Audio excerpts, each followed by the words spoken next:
इसलिए उनको मंच पर नहीं बिठाया कि मैं उनको फूलों का हार पहनाऊं, इसलिए नहीं बिठाया कि बहुत महान है, इसलिए कि उन्होंने एक कदम आगे बढ़ाया, उन्होंने कुछ चेतना की, उन्होंने विचार किया कि शिविर लगाएंगे, एक भावना हुई गुरुदेव को अपने पास बुलाए और दिन रात दौड़ करके काम करते रहते हैं, चाहे गुजरात हो, चाहे बिहार हो, चाहे दक्षिण हो, चाहे उत्तर हो, सब बराबर प्रयत्नशील है, चाहे भोपाल, चाहे नागपुर, चाहे कानपुर, कोई भी स्थिति है। ये क्या है? यह एक अटैचमेंट है, आत्मीयता है, प्यार है, स्नेह है, आपके मेरे बीच में संबंध है। और इसलिए क्या प्रत्येक व्यक्ति अपने आप में एक अद्वितीय बन सके, जगह जगह छोटे मोटे शिविर लगा सके, उनको आपको गालियां मिलेगी, कोई प्रशंसा नहीं मिलेगी, आलोचना मिलेगी, मंत्रों के बारे में आपकी आलोचना करेंगे, आपके बारे में आपके माँ बाप आलोचना करेंगे, पत्नी आलोचना करेंगे, पति आलोचना करेंगे, मगर वे खुद रिलेटिव कैदी है, वो आपका क्या करेंगे? वो कैदी आप भी मत बनिए, वो बन रहे हैं, उनको बदल दीजिए, क्योंकि मृत्यु की और अग्रसर न काटो माता कोई माँ बाप को नहीं। अगर हमारे समान है तो माँ है, हमारे समान है तो बाप है, हमारे विचार अनुकूल है तो पत्नी है, हमारे विचार अनुकूल है तो पति है। अगर ऐसा नहीं है, विधर्मी है, विचार रखने वाला है, दूसरे विचार रखने वाला, तो हमारा सगा मित्र सृजन नहीं हो सकता, क्योंकि मैं सही पथ पर अग्रसर हूँ।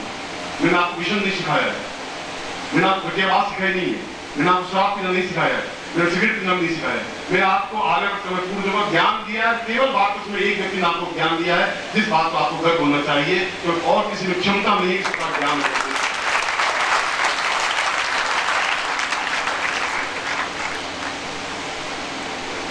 मैं और अभी पहले प्रवीण जोशी ने उद्बोधित शब्दों में कहा कि हम कुछ नहीं जानते, किस प्रकार से हम साधना करें, किस प्रकार सिद्धियां प्राप्त करें, और बिना सिद्धियां प्राप्त करें, बिना देखे कि भुवनेश्वरी क्या है, काली का रूप क्या है, छिन्नमस्ता क्या है, लक्ष्मी क्या है, विष्णु क्या है, रुद्र क्या है, शिखर कैलाश क्या है, और मानसरोवर में कैसे याद रखी जाती है, सुदर्शन कैसा पहचाना जा सकता है, कैसे दिव्य दृष्टि प्राप्त की जा सकती है। यदि ये नहीं देखा तो जीवन लेने का अर्थ क्या रहा? फिर जीवन का मकसद क्या है? अगर मैं ऐसा मकसद था तो मैं आपसे अच्छी स्थिति में था, मेरा डिपार्टमेंट था, मेरे कोई कमी नहीं थी बात में, न शिक्षा में, न धन में, न यश में, न बात प्रतिष्ठा में। मैंने इस्तीफा दिया, 2 साल तक इस्तीफा स्वीकार नहीं किया मेरा। मैंने कहा मैं ऐसा पैसा ब्याज नहीं दूंगा, ऐसा मैं तनख्वाह नहीं ले सकता, जहां मैं शिष्यों को दे सकूं, टाइम नहीं दे सकूं, मैं कर नहीं सकता, क्योंकि मेरे जीवन का रास्ता अलग था, वो रास्ता नहीं था, वो पैंट पहन करके घूमना भी रास्ता नहीं था।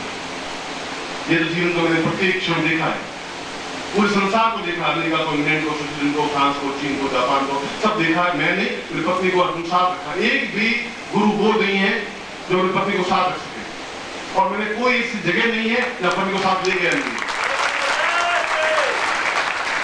इसलिए दिखाना चाहता था कि एक गृहस्थ व्यक्ति भी पूर्ण सिद्धि प्राप्त कर सकता है।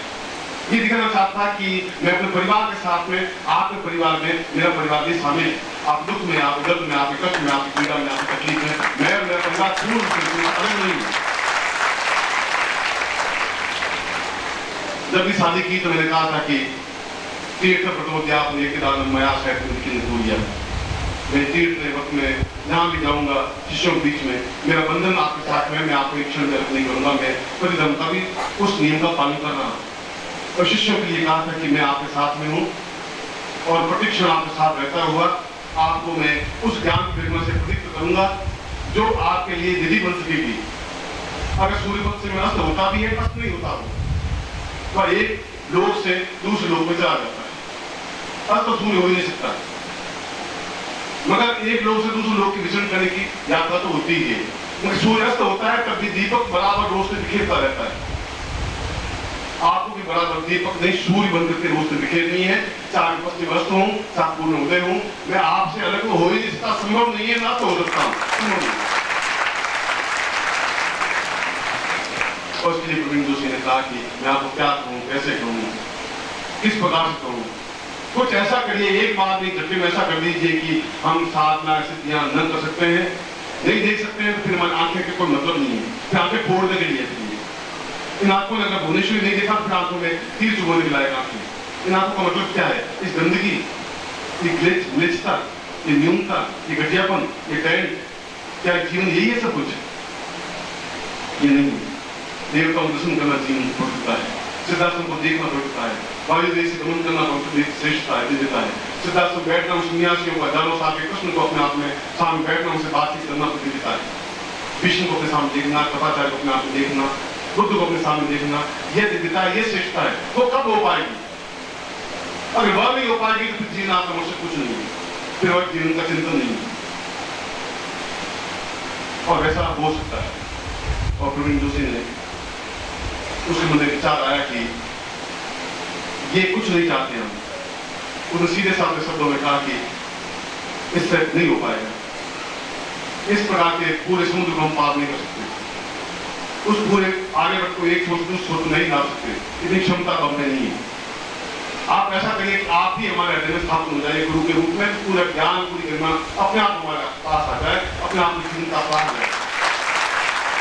आप पास जितनी सिद्धियां हैं सब हमें मिल जाए, आप पास जितनी पूर्णता है वो सब हमें मिल जाए, एक बार में आप हमारे रक्त में गण गण पूर्ण रूप से स्थापित हो जाए। ऐसा स्थापित होने के लिए आप बिल्कुल पात्रता हो, स्थापित होने के लिए आप में जीवंतता हो, चेतना। और कभी ने कहा कि शीश उतारे भूमि धरे वो पैसे करना है। जब आपका शिर, जब आपका दर्द, जब आपका घमंड, जब आपका पद, जब आपकी धन, जब आपका ऐश्वर्य एकदम रख करके आप बिल्कुल खड़े रूप में हो जाएंगे, मैं आपके हृदय में खातिर हो सकूंगा, ग्रामीण के साथ खड़ा हो सकूंगा। आप करोड़पति, मुझे आपकी जरूरत नहीं है। आप 25 बीवियां हैं, मुझे उसकी जरूरत नहीं है। आपके 10 बेटे हैं, मुझे उसकी जरूरत नहीं है। आप बहुत ऊंचे पद पर हैं, उससे मेरे को जरूरत पड़ती नहीं। वह दर्द आपके पास है। आप जब भी मेरे पास आए, उस दर्द की, उस घमंड की, उस धन की, उस यश की, उस परिवार की कचरी बांध की जरूरत करके फिर मेरे पास आए, तब मैं आपको हृदय से मिलूंगा, प्राणों से मिलूंगा, एकाकार होकर मिलूंगा।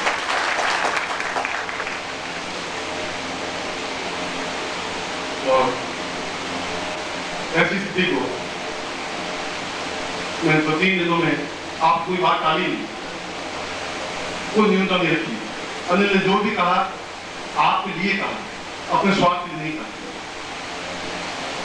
उसके परिवार ने जो भी कहा आपके लिए कहा कि ये दीक्षा दे दीजिए, ये ये प्रयोग दे दीजिए, केवल ये कि हैदराबाद अपने आप में अद्वितीय शिविर बन सके, उनको सिद्धि मिल सके। और उससे भी आगे बढ़ के गुजरात ने ये कहा कि इन सिद्धियों से आप प्रोग्राम भी करा देंगे, कभी चिन्मता करा देंगे, कभी लक्ष्मी करा देंगे। कब तक ऐसा जीवन चलेगा? आप खुद ही उस हिमालय को लेकर अंदर स्थापन क्यों नहीं हो जाते हैं? ऋषि मुनि सिद्धार्थों को लेकर अपने हृदय में, हमारे हृदय में स्थापन क्यों नहीं हो जाते हैं? तो अपने आप सबको तुम्हें प्राप्त हो जाएगा, फिर हमें कोई दुख नहीं। वो भी आपके लिए कहा है, और मैं ये बात भी टालूंगा नहीं टालूंगा, ये बात भी करके दिखाऊंगा आपको कि कैसे हो सकता है। और ऐसा होता है, कैसे आलोक पैदा होता है, कैसे चिंगारी फूटती, कैसे हिमालय में स्थापन हो जाता है, कैसा हमें ब्रह्मांड दिखाई देने लग जाता है। कब हम अपने आप को पूरे सिद्धार्थों को अंदर का अंदर देख लें, तब वायु में गमन कर लें। और तब होता है जब पूर्णता के साथ गुरु और पूर्ण समन्वय के साथ हृदय में स्थापन हो जाए, फिर बाकी साथ में सिद्धियां बहुत ही उनसे रह जाएंगी। मैं ये भी करूंगा, आप जो भी कहेंगे मैं करूंगा, मगर फिर भी आपको खाली नहीं लौटाऊंगा, क्योंकि मुझे जल्दी से जल्दी उस कार्य को संपन्न कर देना है जो आपके सामने वायदा किया है, जो विषयों को चैलेंज दिया है, जो सुदर्शन को चैलेंज किया है, वह करूंगा ही, हालात में करूंगा। उसके लिए भी ये जरूरी है। मैं जानता हूं आप बहुत के साथ में नहीं कर सकते, ये भी जानता हूं पूर्णता के साथ समर्पण आपका नहीं हो सकता, टुकड़ों टुकड़ों में समर्पण होता है। उस समर्पण आपका पत्नी के साथ है, कुछ पति के साथ है, कुछ बेटों के साथ है, कुछ शरीर आपके किसी माँ बाप के साथ में, थोड़ा सा मेरे पास नहीं आता है। ऐसा जीवन नहीं चल सकता। पूर्ण समर्पण अपने आप में संपूर्ण के साथ समर्पण होगा, वो आपका नहीं हो सकता। तो कभी ऐसा क्षण आए जब आपके आंख भीगे, कब ऐसा क्षण आए जब गुरुदेव सब लेते आपके हृदय गदगद हो जाए, कब ऐसा क्षण आ जाए जब आप रह नहीं सके, गुरु आपके पास में जाए, आप मतलब रुक जाए, आपके हाथ रुक जाए, आपका शरीर रुक जाए, फिर आप शिष्य क्या होंगे? फिर आपकी पात्रता क्या होगी? मैं गुरुदेव को देखूं, एक मील दौड़ता हूं, निपटने की शिष्यता क्या चीज है?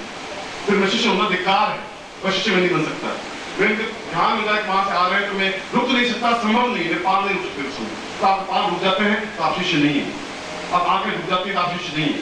नदी नहीं रुक सकती जब तक समुद्र में नहीं विलीन हो जाती है, अपने दौड़ती हुई चली जाती है और पूर्णता से विलीन होती है, उसको नदी कहते हैं, उसको शिष्यता कहते हैं, उसको पात्रता कहते हैं। ऐसे ही आप शिष्य बने, ऐसे ही आप अद्वितीय शिष्य बने, जहां में प्रतिष्ठा के साथ, गर्व के साथ उन सन्यासियों को बता सकूं कि ये मेरे शिष्य है, एक क्षण भी रुक नहीं सकते, एक क्षण भी सांस ले नहीं सकते। इन शिष्यों को प्यार करता हूं। ये मेरे आत्मीय, मेरे कर्ण करें हृदय हृदय स्थापन है।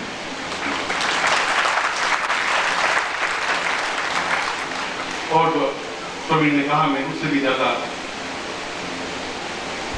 निखिल स्वातंत्र रूप में, नाम सीमानी रूप में, रूप तो कई है। एक रूप मेरा पति भी, जहां मैं पति भाव से देखा जाता हूँ। एक रूप में पिता भी हूँ, मैं पिता भाव से देखा जाता हूँ। एक रूप में प्रेमी हूँ, मैं प्रेमी रूप में देखा जाता हूँ। एक रूप में शत्रु भी हूँ, जो शत्रु रूप में देखा जाता हूँ। एक रूप से गुरु हूँ, गुरु रूप में देखा जाता है। कई रूप है, मगर निखिल स्वानंद भी एक रूप है। नानक सीमाली एक रूप है, तो निखिल स्वानंद भी एक रूप है। उस निखिल स्वानंद को पूर्ण ब्रह्मांड के साथ अपने हृदय में पूर्ण रूप से स्थापित कर देना, समाहित कर देना। और समाहित नहीं हो जाता हो, ईश्वर पूर्ण रूप से समाहित अपने आप हो जाए आपके अंदर। ऐसा एक प्रयोग आप करवाना चाहता हूँ, ऐसे आपको दीक्षा देना चाहता हूँ। तो मैं प्रवीण जोशी ने कहा कि मैं जरूर कर लूंगा इस काम को भी। आप हृदय में स्थापन करेंगे, मैं स्थापन हो जाऊंगा।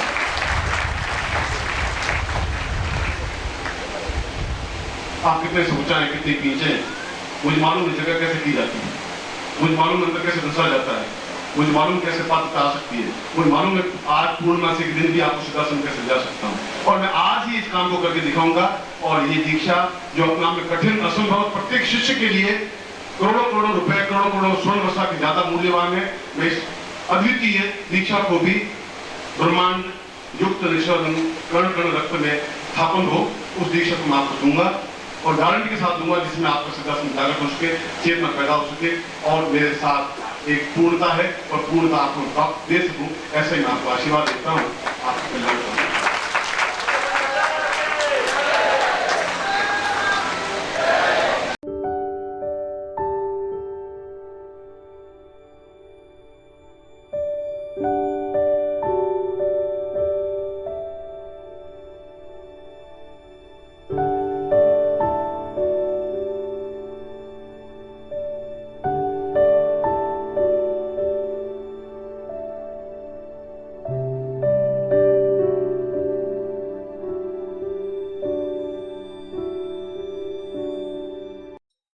ओम परम तत्वाय नारायणाय गुरुभ्यो नमः। ओम ह्रीं मम प्राण देह रोम प्रतिरोम चैतन्य जाग्रय ह्रीं ओम नमः। ओम भूर्भुवः स्वः तत्सवितुर्वरेण्यं भर्गो देवस्य धीमहि धियो यो नः प्रचोदयात्।